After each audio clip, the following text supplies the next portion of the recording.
무안하면은 이미 대한민국의 많은 국민들이 떠올리는 것이 바로 무안국제공항입니다.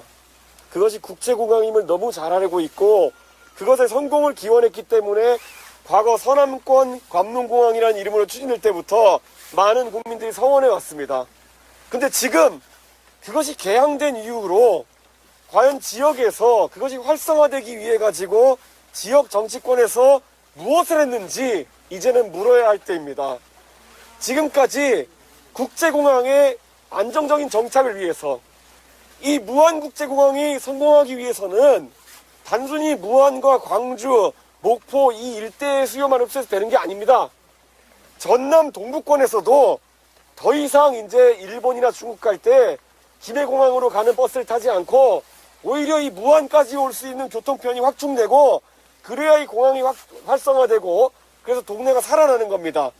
근데 지금 여기저기 무안에 오자마자 제 눈에 보이는 현수막처럼 이 지역의 정치권, 제가 어느 당인지 진짜 모르겠지만은 지방 행정을 독점하고 있으면서도 이 공항을 활성화시키고 군공항 이전에 대해서도 제대로 된 결론을 내지 못하고 아마 이 도 자체 행정을 한 당이 책임지고 있는 것 같은데 그 당이 당내에 지자체장과 의원들 간의 내분도 조정하지 못해가지고 지금까지 이런 문제에 대해서 결론을 내지 못해서 무안공항이 자랑스러운 서남권 관문공항으로 기능하는 것에 있어서 제약이 생기고 거꾸로 많은 국민들이 무안공항은 비행기가 언제 뜨냐 이렇게 조롱하는 사태까지 가게 만든 것은 전적으로 저는 지금까지 지역에서 역할을 다하지 못한 지역 정치권의 문제라 생각합니다. 안 그렇습니까, 여러분?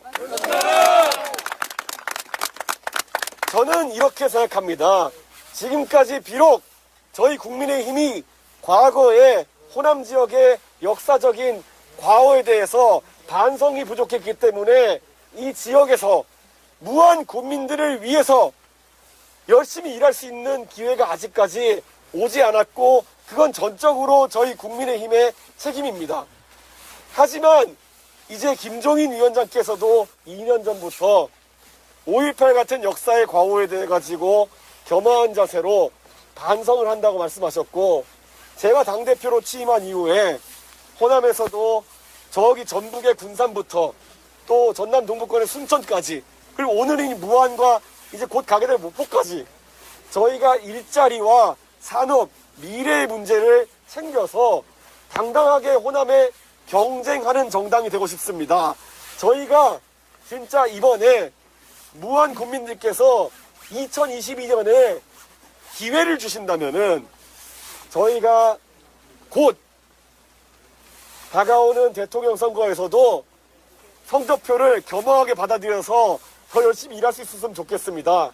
그리고 그 뒤에 또 따라오는 지방선거에서도 저희가 언젠가는 이 지역 내에서 저희도 무안군 의회에서 만약에 어떤 의견에 반대하시는 지역 주민이 계시다면은 맨날 한쪽 당에서만 있어가지고 어디 가서 말하기 하소연하기도 힘든 상황이 있다면은 저희가 가장 열심히 일하고 가장 또 능력 있는 사람이 한 명이라도 저희가 꼭 이 무안을 위해서 일할 수 있는 그런 환경을 만들고 싶습니다. 그렇게 했을 때 저는 가장 큰 이득을 보는 것은 바로 무안 국민일 것이다.